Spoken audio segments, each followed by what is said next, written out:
are ya, you dirty little peckers? Galactic Criminal here. So apparently I got some words to eat from yesterday's reaction to God of Fire by Fit for a King. Not in my opinion of the song, I definitely stand by that. It was more so in the fact that I mentioned I'd only reacted to the band one time before, their song Oblivion. I thought the track was meh, and then I never listened to anything by them ever again. Which turns out was a misremembering on my part. Because I went and checked out that reaction again yesterday, and I enjoyed the song. I enjoyed it back then, and I enjoyed it now. I think I said my only problem with it was that the melody and the lyrics and the cleans were kind of, kind of preachy and a bit heavy-handed. Other than that, I really liked it. I mean, I said, like, you could tell that it was, like, the melody, and that was written to get you in the feels. The right notes and everything and melody to get you in the feels, and it got me then, and it got me now. So that honestly has me kind of perplexed as to why did I never listen to them again? I mean, was I that put off by the clean section of the song? Did I just forget about the band and just never revisit them? I don't know. Now, with that said, in the comments of my reaction to God of Fire, people were telling me I gotta give this band a second shot, suggesting a bunch of tracks for me to check out that they think are pretty great. The most heavily suggested one was called Tower of Pain.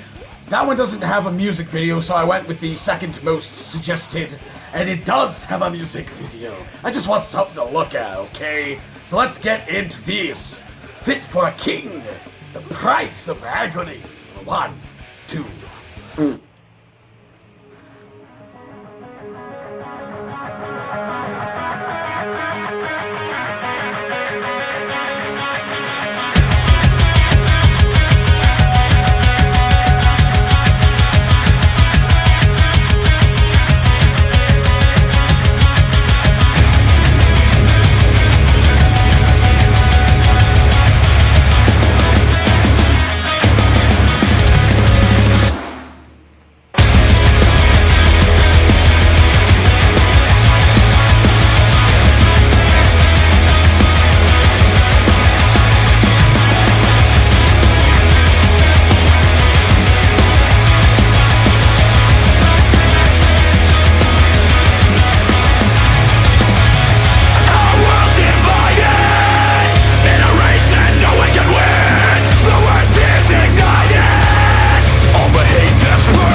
Where was the Taka Taka toward the end? Where did it go? Where did the Taka Taka go?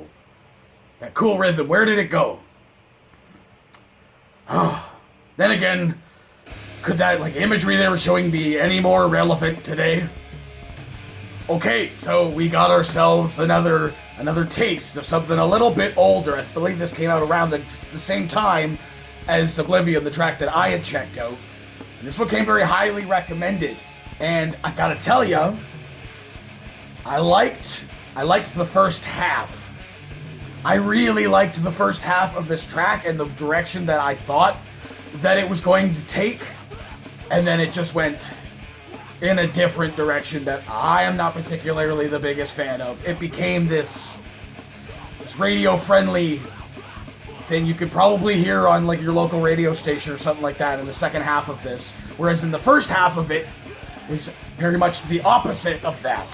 It does still have the poppier sounding clean vocal on top of very heavy style of metalcore, but it was just, man, it was so brutal and impassioned, and with the imagery, that they were showing here, it was so interesting to me. I'm sure the lyrics have a lot to do with their message behind what they were showing in the video, but I feel musically, just that sick rhythm that they were going with, and this awesome growls and shit, just I feel lent way much more toward the imagery that they were showing, and I was enjoying that very much more. And then the second half of the track, it was sort of a rinse and repeat of that clean style of melody vocal. It was fine. I guess it's just not for me. I guess this band just isn't really for me. I kind of thought maybe with Oblivion, the way that one went, and how like I said, sort of heavy-handed it was, and in the melody and everything, and the radio-friendly nature of that maybe it was just kind of a one-off deal, and a lot of their stuff is very much heavier, especially most of the way through the track. Yeah, not really the biggest fan. Now that's not saying this was bad, okay? That's not what I'm saying here. Just for my particular taste in music, it just doesn't really hit for me. Okay, like I said, it did in the beginning. It felt like almost like an old school hardcore style of track, and the scream was so sick. If it had stuck with that sort of feel for the rest of it, I would have felt a lot better about it. And maybe again, maybe some other of their tracks are, but if this is a band that sounds a little bit more like this, I don't think they're necessarily something that I could personally get into. Maybe I'll look into some of the other suggestions people had given me for stuff to check out in the comments. But again, I really don't think that this stuff is necessarily for me. So hey, what did you guys think of this? If you've never heard it before, let me know in the comments below. Of course, there'll be a link in the description for this video so you can go ahead and watch it for yourself with screen full audio and get the full experience. And as always, have yourself a fantastic evening.